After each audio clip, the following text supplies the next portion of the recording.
Hi, I'm Jim Smith. This is the 1000. Today we'll have a little bit of fun. I want to talk to you about guns instead of politics. Thank goodness, you say. It's about time. We have here a K31 Swiss. This is one of the current surplus rifles that are floating around here in Canada. And very neat rifle, straight pull bolt that goes back and forth. Um, you could argue that this is prototypical of the semi-automatic because all you have to do is add a gas system to it, and any of these straight pull firearms will become a semi-auto. Or in the case of the Canadian Ross, they actually made a machine gun out of them. It's not that hard to do.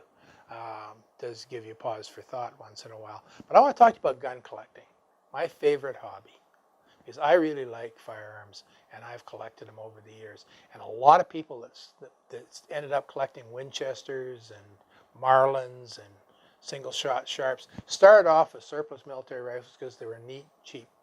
Now, K31 is not cheap, but considering the quality of the rifle, it is a very, very good deal. But there's guns around. There's 98Ks floating around the market right now. There's 9130 Mosin Nagants.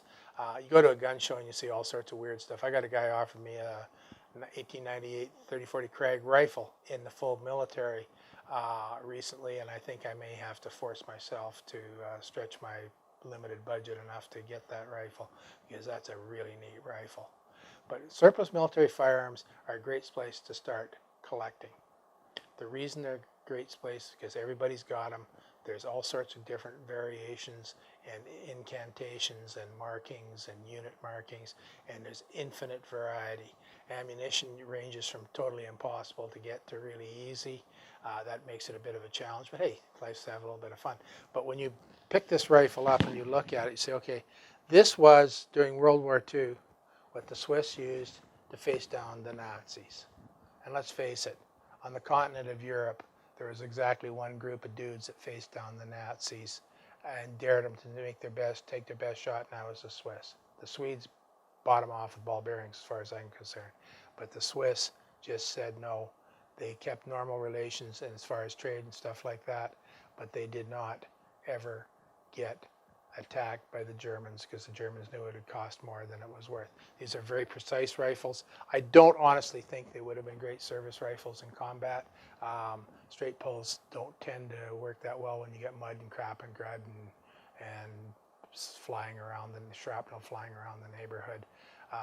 But it's an experiment. It's been tried. Austria tried it. Canada tried it.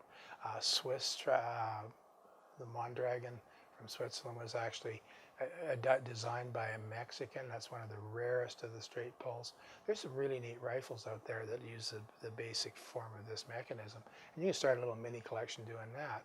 But military rifles are historic. They all, when you hold this rifle in your hand, you know that at some point it was probably issued to a soldier who took, in this case, this is a beauty. It's not mine, but it's a beauty. Took good care of it.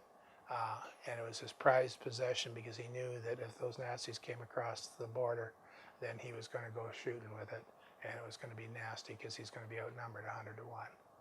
And the interesting thing was that Swiss soldier was not particularly afraid of being outnumbered 100 to 1. It's an interesting story of the citizen soldier.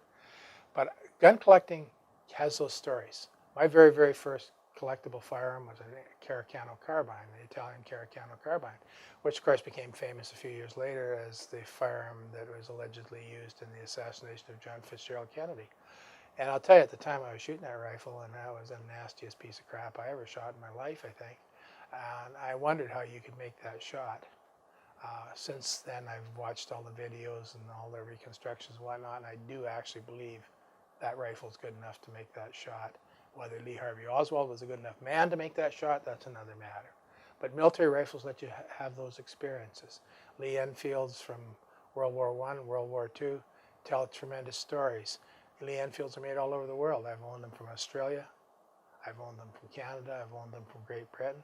And you know something? I even owned one that was made for Siam, Thailand. I don't know where it was made. I'm not sure. India makes them. Pakistan has made them. So all these historic firearms are really, really important to our understanding of the world. And they're artifacts of those times. And they give you that feel. And they'll often lead to other things. I used to know a gentleman who's passed away, and so he can't appear in our videos. His name was Vern Vossler. Vern was a cattle rancher out in the southern Alberta area. And Vern, in his later years, was a very prominent Winchester collector. But you know, Vern, when he started collecting military rifles. And then his collecting taste changed over time, and he sold off his military rifles and it got into Winchesters. This is what happens, different historic guns. Some people start off with these things and end up doing muzzle loaders or cowboy guns or something like that. But the essence of gun collecting often starts with the finding of one firearm that somebody finds really interesting, and they decide to get a few more in the same theme or genre or something like that. It's not much different than stamp collecting. Some people collect stamps of the world, some people just collect stamps of Canada. You can do the same thing with firearms. And a lot of those firearms will be military. And when you look at them, you sometimes wonder. I was looking at Snyder Enfield the other day with the DC Dominion of Canada stamp on it. Because it's out west here, one of the things that crossed my mind was this one of the guns that Middleton used at Batoche in the Riel Rebellion. You wonder about those things. Oh, wow, what could this be? Could it be one of those guns or not? You don't know. Sometimes you look and you look and you look and you get lucky and you find a mark.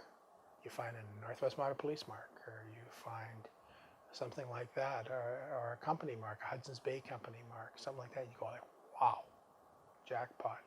I now know a whole bunch more about the history of this firearm. And it's fascinating. Gun collecting is a fascinating hobby. In 1978, the Liberal government guaranteed us that that was a lawful use of a firearm. And the bureaucrats have been trying to refuse that whole idea ever since. But this is not to be allowed. If you, 50 years from now, want to be able to have neat guns like the K31s, the 98K Mausers, the old Mosin Nagants, and whatever else pops up in the next 50 years, because there's corners of the world still full of guns, all sorts of interesting guns, places like China and Cambodia and Thailand and Philippines and places like that. Who knows what's going to pop up in a forgotten warehouse someplace. And you want to be able to own those guns because they're a part of history. They're a big part of history. And of course, those of us that don't learn from history are doomed to repeat it in many, many different ways.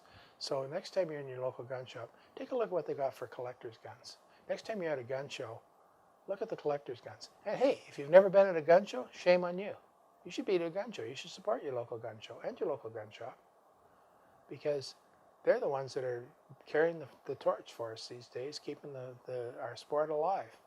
And we have a lot of fun. We shoot these puppies, you know. We get ammo for them, we blaze away, and we get an appreciation. One of my most amazing shoots of all time was behind a 1917 Lewis gun, loaded with .303. And man, you could just it makes to this day, it makes the hair stand up in the back of my neck, because it was like all of a sudden you could see those guys coming across the trenches, and you could be bellied down there in that Lewis gun, firing off, they're beautiful guns. And it was an amazing experience. The same day I got to shoot a Type 99 Nambu. And I gave a lot of respect for the Japanese troops, because that gun was a piece of crap.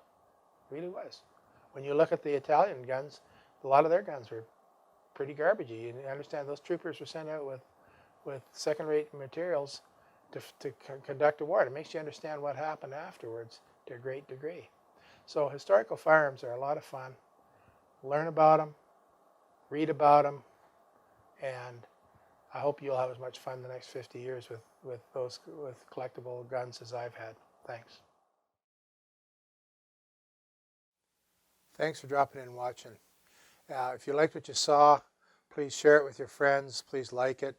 Please subscribe to our channel and drop into www.the1000.ca and follow our movement.